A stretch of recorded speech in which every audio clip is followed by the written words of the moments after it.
নিজের রাগ সামালতে পারিনি, এটা স্বাভাবিক। আমি বলেছি, এর জন্য আমি দুঃখিত, আমি ক্ষমা প্রার্থী।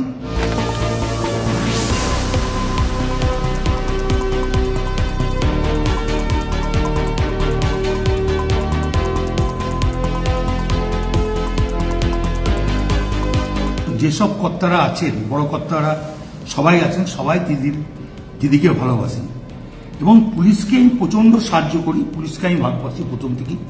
পুলিশ বিপদে পড়লে পুলিশের পাশে আমি দাঁড়াই। পুলিশকে গাল দেওয়ার কথা আমি কোনদিন ভাবতেই পারি না। পুলিশকে গাল তো যদি দেয়, আমি তাকে অপমান করি। এটা আমার বরাবরকার স্বভাব। এবং পুলিশের যখনই যে কোনো এসপি হোক, এসডিপিও হোক, অ্যাডিশনাল এসপি হোক, যারা আমাকে যখনই যা বলেছে যে এটা দেখে দিন, আমি দেখে দিয়েছি।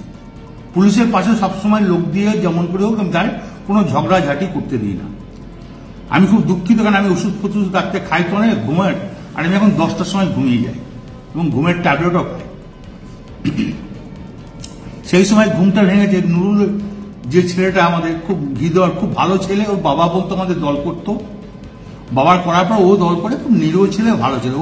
ওকে যখন শুনি যে মেরে পা হাত ভেঙে দিয়েছে, আমার মনটা খুব খারাপ। তা আমি আইসিকে আমিও বলেছি, চাঁদুও ফোন করে বলেছে যে আপনি তাড়াতাড়ি যান, যে অন্তত ছেলেটাকে আজ হসপিটালাইজ করুন। তো উনি আমাকে একটা অন্য ধরনের কথা বলেছে, সেটা আমি আর বলতে রাজি নয়।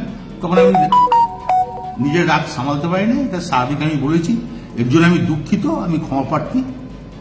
এটা যদি স্বাভাবিক, আমার মুখ থেকে এই কথাটা বেরোনো উচিত নয়, তার জন্য আমি দুঃখিত এবং ক্ষমা প্রার্থী। বিষয় সব জিনিসই কি ক্ষমা চাইলে উদ্ধার করা যায়? দু চাপড় মারলে একবার ক্ষমা চাইলে মাফ করা যায়, কিন্তু এমন এমন কিছু জিনিস আছে, কাকে মার্ডার করা হবে, মা বোনকে তুলে নিয়ে যে ভাষায় কথা আপনারাও শুনেছেন, আমিও শুনেছি। এরপরে কি মাফ করবে? কে দায়িত্ব নেবে? যারা মাপ চাইতে বলছে তারা দায়িত্ব নেবেন তো, যে ভবিষ্যতে আর এই কর্ম হবে না।